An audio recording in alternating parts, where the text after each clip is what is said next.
Baik, Assalamualaikum warahmatullahi wabarakatuh. Perkenalkan, nama saya Putri Ramadhani, biasa dipanggil Putri. Saya dari Fakultas Tarbiyah dan Keguruan, jurusan Manajemen Pendidikan Islam. Baik, di sini saya akan menampilkan PPT saya yang berjudul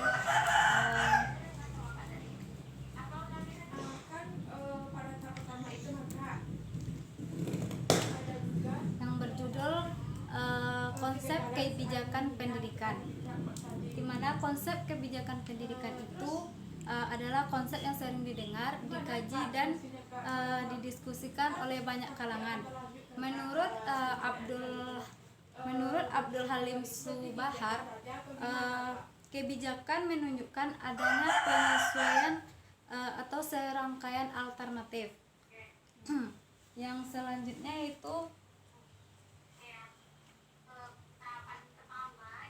pendekatan kebijakan pendidikan.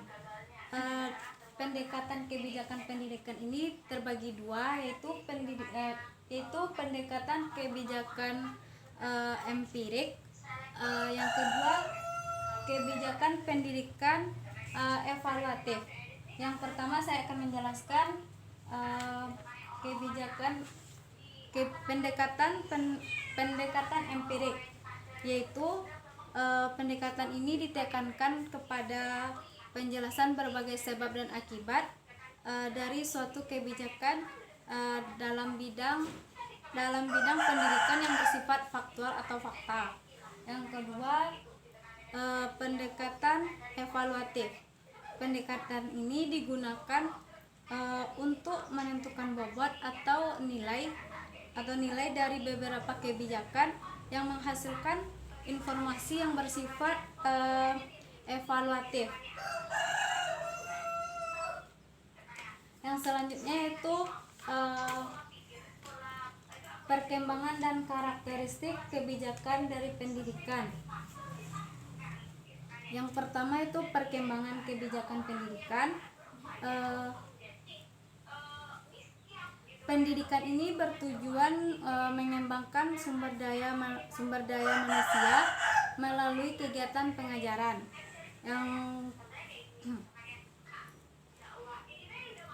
Untuk menyukseskan hal tersebut, maka kebijakan pendidikan harus berpihak pada masyarakat.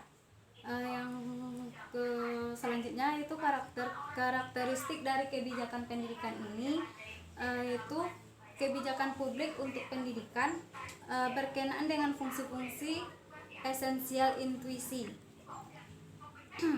Secara faktual atau fakta, kebijakan pendidikan ini ada dua tataran. Yang pertama itu pemerintah yang berfungsi memberikan pelayanan kebutuhan satuan pendidikan pada semua jenjang dan jenis lembaga pendidikan. Yang kedua, satuan pendidikan yang melaksanakan belajar melalui kegiatan pembelajaran. Yang keempat itu proses kebijakan pendidikan.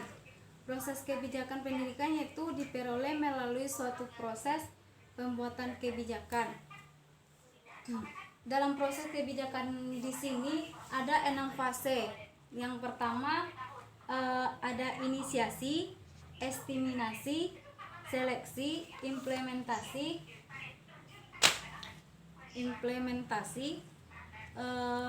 evaluasi, dan terminasi.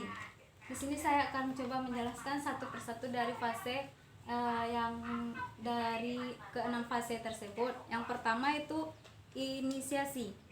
Pada tahap inisiasi ini mulai ketika masalah yang potensial yang dirasakan timbul pada saat itu, berbagai cara yang mungkin memecahkan suatu permasalahan. Yang kedua itu estimasi. Estimasi itu pada tahap ini seseorang harus memikirkan risiko, biaya, dan keuntungan dari alternatif yang dipikirkan. Pada tahap ini ditekankan masalah itu secara ilmiah. Yang selanjutnya seleksi. Pada tahap seleksi ini menunjukkan pada kenyataan bahwa seseorang harus menentukan suatu keputusan. Yang selanjutnya itu implementasi. Pada tahap ini pelaksanaan atau penerapan dari action yang dipilih harus benar-benar mencapai tujuan yang telah disepakati bersama. Yang selanjutnya itu evaluasi. Pada tahap evaluasi ini bersifat lebih retrospektif. Maksudnya itu dalam tahap ini seseorang harus antisipatif dan dalam menentukan suatu kebijakan.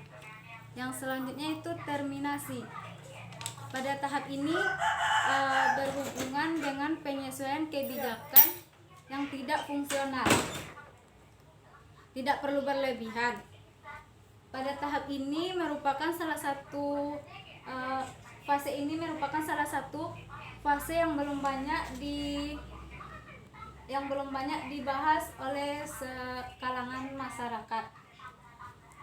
Baik, sampai di sini presentasi dari PPT saya. Kalau ada salah, dimaafkan. Assalamualaikum warahmatullahi wabarakatuh.